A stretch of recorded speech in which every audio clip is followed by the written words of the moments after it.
ਦਾ ਮੈਂ ਸਭ ਤੋਂ ਪਹਿਲਾਂ ਇੱਕ ਗੀਤ ਲਿਖਿਆ ਸੀ परदेसियां बारे। आम चर्चा होंदी रहिंदी है कि क्यों पंजाब परदेसी हो रहा, क्यों साडे बच्चे पढ़ाई के बहाने जां होर कम्मां कारां दे बहाने प्रदेश नूं जा रहे आ और पंजाब की जवानी सारी बाहर जा रही है, पंजाब खाली हुंदा जा रहा। और सोचते भी अस चिंतक विद्वान असी भी सोचते हैं और सोचद्या मैं एक गीत मेरे जुबान ते आया और वो मैं सब तो पहला तुहाडे नाल साझा करना चाहनी हाँ। समय ने खो लए साथों तेरी ममता दे सब साए, तू सानू माफ कर देवी नी साडीए धरतीए माए, असी परदेस चले हाँ।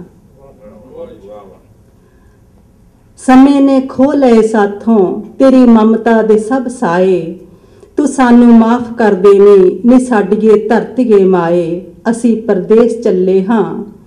ए घर वेड़े नगर खेड़े ए थावां छड्ड चले हाँ, दरां विच रोंदियां बेबस मावां छड्ड चले हाँ, दिलां ते रख के पत्थर ए छावां छड्ड चले हाँ, नी छड्ड चले हाँ बोड़ां पिपलां दे मोह भरे साए, असी परदेस चले हाँ। ए पंज पानी असाडी ते नुमाए रास ना आए, नी पीले पै गए मुखड़े ते साडे नैण को मिलाए, ए तो पहला कि साडी होंद नूं हौका निगल जाए, ते तेरे दीदियां विच सुपनियां दी राख रह जाए, असी परदेस चले हाँ। न कोई भाग मत्थे ते न मूहां ते रही लाली, न बचिया कख कुल्ली ते निचारे कन्नियां खाली, के बेईमान निकले तेरियां बागां दे सब माली, ते तेरे लाल मुड़ के जून मिट्टी दी पए माए, असी परदेस चले हाँ। इन्हां तत्तियां थलां विच हुण न साथों पुंगरिया जांदा, कि इन्नी वार ढह चुके हाँ हुण नहीं उसरिया जांदा, तेरी चुन्नी ते बण बण अथरू नहीं बिखरिया जांदा, खरे टुटियां उम्मीदां नूं किते कोई गठ लग जाए, असी परदेस चले हाँ।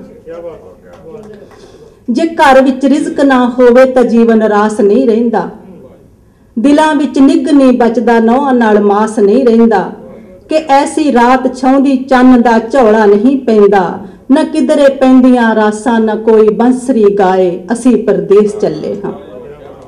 और आखिरी बंद पेश कर रही हां।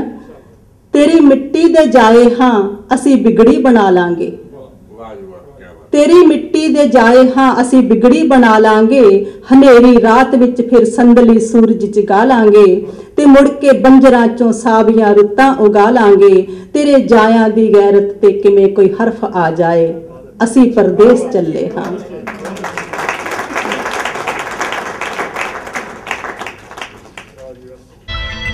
साहिबान, आज बैसाखी का दिन है। Position, load, fire.